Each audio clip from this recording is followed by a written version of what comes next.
안녕하십니까. JTBC 저녁 뉴스입니다. 유권자들에게 선물 세트를 돌린 혐의로 기소된 이항로 진안군수가 징역 1년을 선고받고 법정 구속됐습니다. 공범으로 구속 기소된 박모 씨 등 4명에게도 징역 1년 2개월에 징역 8개월의 실형이 선고됐습니다. 재판부는 이들의 기부 행위가 선거의 공정성과 투명성을 크게 훼손했고 이 군수는 납득하기 어려운 변명으로 일관하면서 공범들을 회유한 점을 볼 때 법정 구속이 불가피하다고 밝혔습니다. 재판 직후 이 군수는 자신은 현직 단체장으로 증거 인멸이나 도주 우려가 없다며 법정 구속만은 피하게 해달라고 요청했지만 재판부는 이를 받아들이지 않았습니다. 지난달 24일 충북 음성등지에서 군산 공공폐기물 처리장으로 반입된 불법 폐기물의 일부가 오늘 경기도 시흥으로 반출됐습니다. 군산시는 해당 폐기물을 불법 배출한 인천의 업체 3곳이 오늘부터 이달 말까지 폐기물 300톤을 경기도 시흥에 있는 처리시설로 옮겨 소각 처리하기로 했다고 밝혔습니다.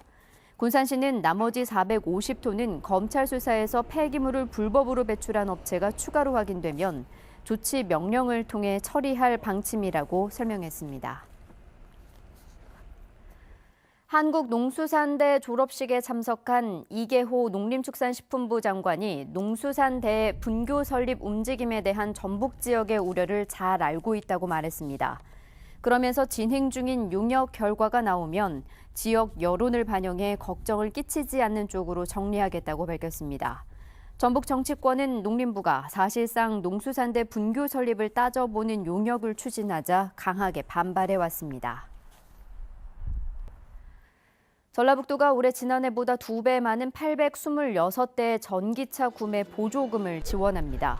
차종별로는 승용차 672대, 이륜차 105대, 화물차 15대 등으로 승용차의 경우 전주가 150대로 지원 물량이 가장 많습니다.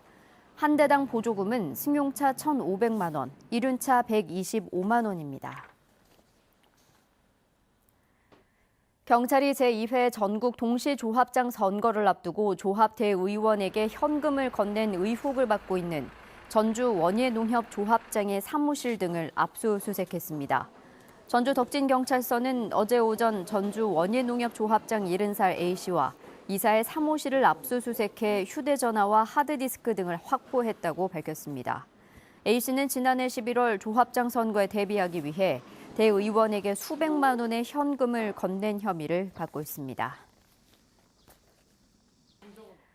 이원택 전라북도 신임 정무부지사가 오늘 임명장을 받고 업무를 시작했습니다.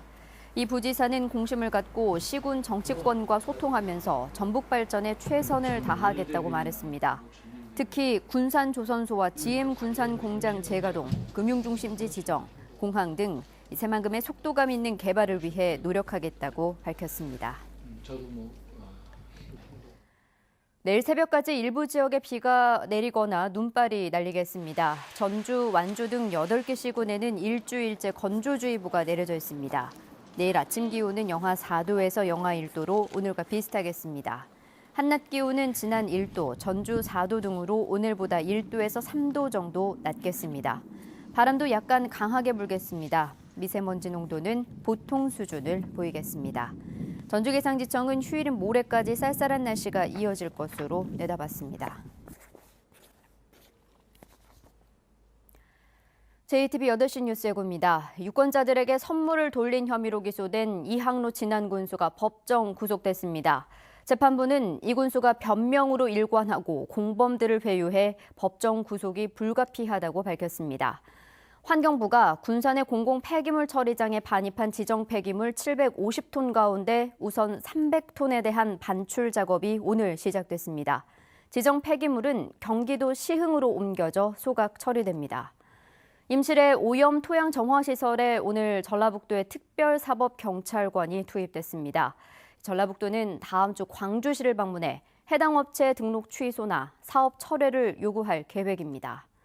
도내 대학들이 추가 합격자가 이탈하면서 정원을 채우는 데 어려움을 겪고 있습니다. 대학의 재정난까지 깊어지고 있습니다. 자세한 소식은 JTBC 8시 뉴스에서 전해드리겠습니다.